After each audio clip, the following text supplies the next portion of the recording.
পশ্চিম ত্রিপুরা লোকসভা আসনের প্রার্থী আশিস কুমার সাহার সমর্থনে বিশাল রোড শো ও পথসভা হয় জিরানিয়া মহকুমায়। রবিবার জিরানিয়া, মান্দাই, খয়েরপুর এই তিনটি বিধানসভা কেন্দ্র মিলিয়ে প্রচার কর্মসূচি করা হয়। খয়েরপুর কেন্দ্রে প্রথম কর্মসূচি হয় কাশীপুর, তারপর 14 দেবতা বাড়ি হয়ে খয়েরপুর বাজারে সভা হয়। উপস্থিত ছিলেন এআইসিসি এর প্রতিনিধি জরিতা লাইটফ্ল্যাং, সিপিআইএম এর রাজ্য কমিটির সদস্য প্রাক্তন মন্ত্রী পবিত্র কর, মানিক দে সহ অন্যান্যরা। এদিন সকালের দিকে হালকা বৃষ্টি উপেক্ষা করেই প্রচার কর্মসূচি চালিয়ে যান তারা। বক্তব্য রাখতে গিয়ে দেশের বর্তমান পরিস্থিতির জন্য বিজেপির তীব্র সমালোচনা করেন কংগ্রেস ও সিপিএম নেতৃত্বরা।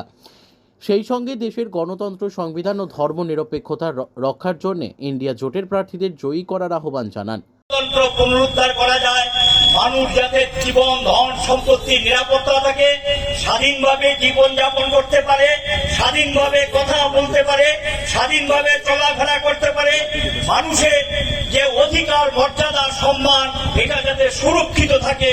এই কারণে নির্বাচনে আমরা কংগ্রেসের সঙ্গে স্থির সমঝোতায় গিয়েছি। আমাদের আবেদন থাকবে যে বামফ্রন্টের পক্ষ থেকে যারা যেই দলই করুন, যাই কিছু করুন, আগে দেশটাকে বাঁচান, আগে দেশটাকে রক্ষা করেন, তারপরে যার যার কথা বলতে পারবেন। কাজে বিপন্ন দেশকে রক্ষা করার জন্য স্বনির্বন্ধভাবে অনুরোধ করব, সাহসিকতার সঙ্গে ভোট কেন্দ্রে যান, শান্তি ফিরে আনুন। আপনার ভোট আপনি নিজে দিন, অন্য কাউকে সেই ভোট দেওয়ার সুযোগ করে দেবেন না।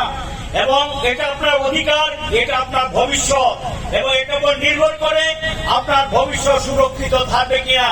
কাজেই কোনো ভয়, ভীতি, হুমকি এগুলিকে উপেক্ষা করে আমরা জানি এখানকার মানুষ অনেক সময় ভোট দিতে পারছেন না, এবং আপনাদের ভিতরে জ্বালা আছে, যন্ত্রণা আছে, এটার অবসান করার জন্যই ভোট কেন্দ্রে যান, ভোটাধিকার প্রয়োগ করুন এবং আশিস কুমার সাহাকে হাত চিহ্নে ভোট দিয়ে বিপুল ভোটে জয়ী করবেন।